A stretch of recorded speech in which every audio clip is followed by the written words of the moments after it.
Hello, I'm Death's Arrow, and this is a What I'm Thinking debrief for the week of August 18th, 2013. There are certain tanks in WoT that on the surface don't appear to be all that special. They may be lacking in one area or another, and generally don't perform all that well for average players. But in a skilled player's hands, these tanks really sing and do amazing things. These are the Skill Tankers tanks, and the first tank we'll be looking at is one of the more obvious selections, the M18 Hellcat. The key features that places the Hellcat in the Skill Tankers category are a gun that punches above its tier, in this case a 90mm gun, excellent mobility, although the Hellcat doesn't turn all that well, good camo, and good view range. Combined, these features give you a tank that can damage almost anything it faces, can reach key positions on the map, as well as being able to take advantage of flanking opportunities, and has great vision control. Success with the Hellcat is predicated on staying out of sight. This tank has little armor and low health in comparison to what it typically faces. Distance, soft cover, and distracted opponents are your friends. Slugging and brawling should be avoided at all costs as the tank is far too fragile. I've been running a rammer, camo net, and binocs on my Hellcat. Turreted tank destroyers have the advantage of not breaking camo by traversing the turret, which is a huge advantage over fixed casemate tank destroyers. Another viable option is a rammer, enhanced gun laying drive, and optics. Choice of equipment will depend on your personal preferences as well as if you're platooning or not. For skills, camo is critical. After that, 6th sense and clutch braking are important skills to train. The Hellcat is a pretty special tank, as you'll soon see in the match of the week!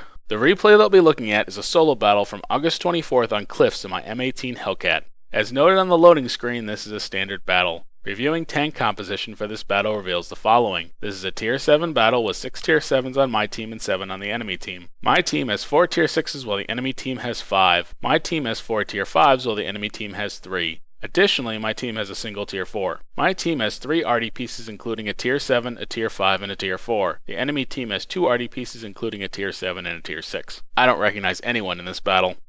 As the match loads in, it would appear that I have a pretty decent speed advantage over the enemy team, and I plan to rush to E3, which is a key area on this map. This is an advantageous position giving maximum flexibility with good lanes of fire in almost any direction. The one danger is Arty, which I'll have to watch out for. There is hard cover at E4 as well as some rock outcrops at F3. And as the battle gets underway, I'm going to immediately start heading east and climbing the hill.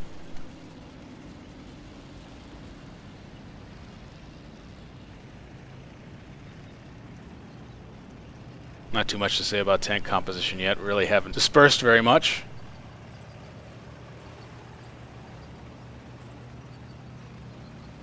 Got a couple Tier 6 mediums with me. There's our T20, Chaffee in front of me. Looks like the 1-2 line is going to be under-defended with just an AT7 and a KV1. The 1-2 line isn't super critical, as we'll be able to get snipe shots from up above if the enemy decides to push in that location. I have a T-34-85 spotted across the way. Also appears that a Panzer V M10 is joining the 1-2 line. I'm going to set up here on the back side of the hill.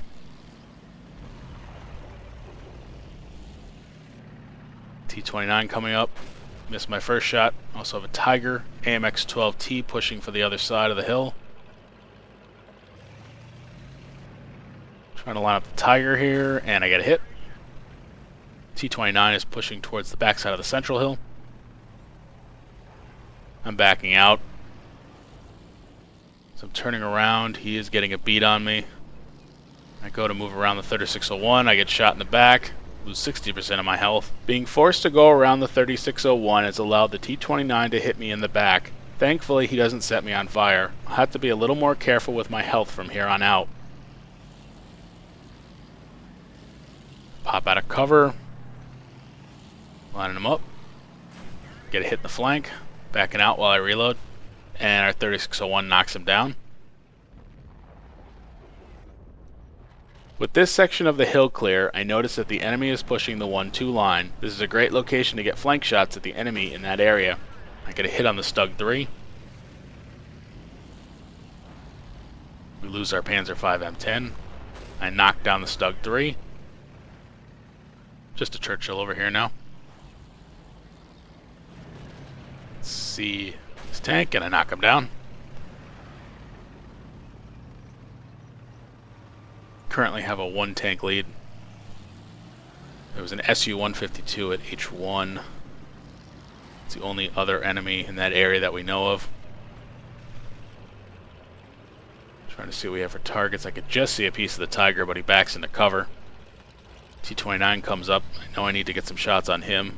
I'm playing with fire a little bit with the T-29 by peeking and snapping off shots. One hit from him will destroy my tank, but he is distracted by our mediums.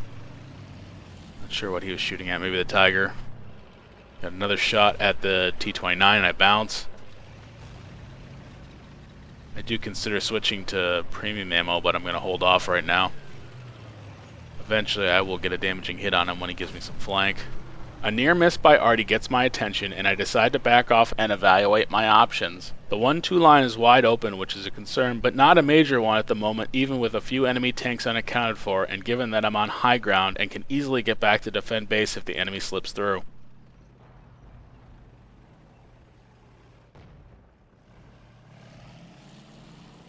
Begin to pull forward again. Our 3601 is taking fire from below, and he gets knocked down. With our 3601 going down, it's critical that we take down the T-29 so I can use the cliffs to snipe the enemies down below. He pops back up. I've got flank on him. I line him up, and I get a hit. And our Jagdpanther knocks him down. With the T-29 taken down, I'm free to snipe from the cliffs. I'll still need to be careful due to my health situation, but it's not as dire with the T-29 knocked out. Lining up the KV-1. I got rear shots and a hit for no damage, likely a critical hit. I have flank on the Jagdpanther, I get a hit. The Hellcat really shines when it can snipe at enemy flanks with impunity. I'm currently unspotted and the enemy has bigger concerns to deal with. Get a hit on the rear of the Jagdpanther and our T-29 knocks him down. Line up the KV-1, I've got a flank shot, knock him down. Enemy is down to 4 tanks. Their T-43 looks like he's dropped off the cliff at F9. I've got a KV-1S in front of me, which I couldn't line up. I couldn't depress my gun quite enough. Also the SU-152. He's out in the open. I've got flank. There's Artie. I get a critical hit on Artie. Trying to line up the Hummel. That time I get a damaging hit, and our Jumbo knocks him down. Trying to line up the SU-152 again. I knock his track off. KV-1S is in the open, lining him up. Knock him down. Down to 2 AP rounds now. Gonna try to get another hit on the SU-152. And I likely hit him in the track again. Pushing down the cliff is a calculated move here, as it will allow me to flank behind the SU-152. I make my descent carefully, pushing reverse on the way down to avoid blowing out my tracks and damaging my tank. And our Lorraine 155-50 knocks him down. Just the enemy Lorraine 155-50 up here somewhere. I'm thinking in the K1 area. The enemy T-43 is trying to bait my team to drop down the cliff and attack him. It looks like he's put himself in a mobile area. Spot the Lorraine 155-50 and I get a hit. And our T-29 knocks him down. I'm not going to waste my time chasing the T-43. I'm just going to jump on cap here. No point. T-20 joins me in cap. I have no clue what's going on with that T-43. He's still trying to bait people into attacking him. We're just going to cap this game out. 3 on cap now, about to get a 4th. Not that it helps any to have 4 on cap.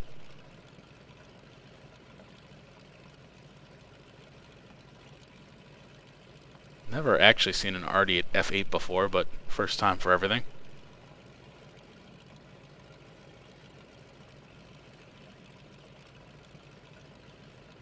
And we cap out the enemy base for the win. Looking at the after action screens, I destroyed 4 tanks, damaged 7 more for a Confederate medal, hit 18 of 20 shots, did 2,648 points of damage, and earned 2,119 experience before the double. Overall, I utilized the Hellcat speed to take a key position on the map at the start of the battle. This potentially risky decision was mitigated by the lack of high-end speed on the enemy team. Once attaining this position, I made a mistake by exposing myself to the enemy T-29 and lost 60% of my health, forcing me to play a bit more conservatively. The flexibility of the F3 position became pretty clear as I was able to put fire on the 1-2 line before switching back to the backside of the central hill. Once the enemy T-29 was cleared out, I utilized the cliff to snipe at the flanks of the enemies to my south and east. When the enemy team was mostly whittled down, I carefully dropped off the cliff to flank the Su-152, although my teammates knocked him out before I could take advantage. Thank you for watching this What I'm Thinking debrief. Stay tuned for more content soon.